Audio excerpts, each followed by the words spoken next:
UCC અને વકફ act 2025ના કાયદાના વિરુદ્ધમાં સમગ્ર ડભોઈ મુસ્લિમ સમાજ દ્વારા પોતાના વેપાર ધંધા દુકાનો બંધ રાખી હાથમાં કાળી પટ્ટી બાંધી મૌન રેલી યોજી નાયબ કલેક્ટર વતી મામલેદારને આવેદનપત્ર પાઠવ્યું હતું। ગુજરાત સરકાર દ્વારા લાગુ કરવામાં આવનાર યુનિફોર્મ કોડ સિવિલ કોડ અને કેન્દ્ર સરકાર દ્વારા પ્રસ્તાવિત વકફ એક્ટ 2025નો સમગ્ર ડભોઈ મુસ્લિમ સમાજ દ્વારા વિરોધ કરવામાં આવ્યો હતો।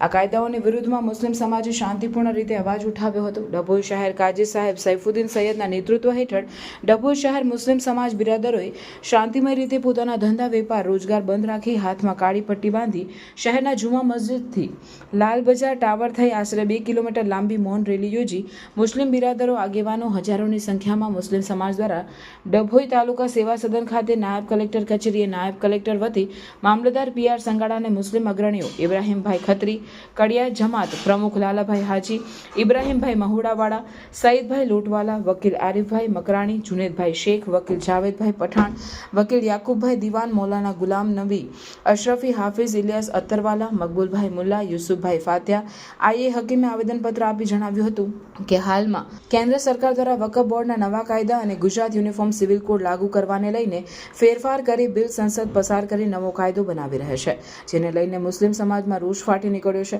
ડભોઈના મુસ્લિમ સમાજના લોકો વકફ બોર્ડના કાયદાને રદ કરવાની માંગ કરી હતી અને ગુજરાત સરકાર યુનિફોર્મ સિવિલ કોડનો કાયદો લાવવાની વિચાર કરી રહી છે, તેનો સખત વિરોધ કર્યો હતો અને આ અંગે સરકારમાં રજૂઆત કરવા જણાવ્યું હતું। શાંતિમય રીતે દરમિયાન પોલીસે ચુસ્ત બંદોબસ્ત જાળવ્યો હતો।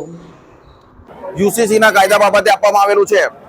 જ્યારે ભારત દેશનું બંધારણ 1950માં અમલમાં આવ્યું, તે બંધારણ કેવી રીતે અમલમાં આવ્યું કે તે બંધારણ બનાવવામાં 2 વર્ષ 11 મહિના 18 દિવસ જેટલો સમય લાગેલો અને તે બંધારણમાં 400 થી 450 કમિટી બેસાડવામાં આવેલી અને બાબા સાહેબ આંબેડકરે આ બંધારણ બનાવતા દરેકના અભિપ્રાય લેવામાં આવેલા અને તે અભિપ્રાયમાં મુસ્લિમ લીગના 30 થી 35 વ્યક્તિ હતા કે તમે કેવી રીતે બંધારણમાં ફોલો કરશો, તો તેમના માટે મુસ્લિમ લીગે જણાવ્યું કે 1937 થી મુસ્લિમ શરિયત એક્ટ છે અને શરિયતમાં જે નિયમો જણાવેલા છે, જે લગ્ન કરવાના અધિકાર જણાવેલા છે, જે વેચની મિલકતો બાબતના અધિકારો જણાવેલા છે, જે દત્તક પુત્રના અધિકારો જણાવેલા છે, તે અધિકારો પ્રમાણે અમે બંધારણ ફોલો કરીશું અને એ અધિકાર પ્રમાણે બંધારણ ફોલો કરવામાં આવેલો છે અને બંધારણ પ્રમાણે અમે અનુસરીએ છીએ, જેથી શરિયત એમાં ટચ કરે છે।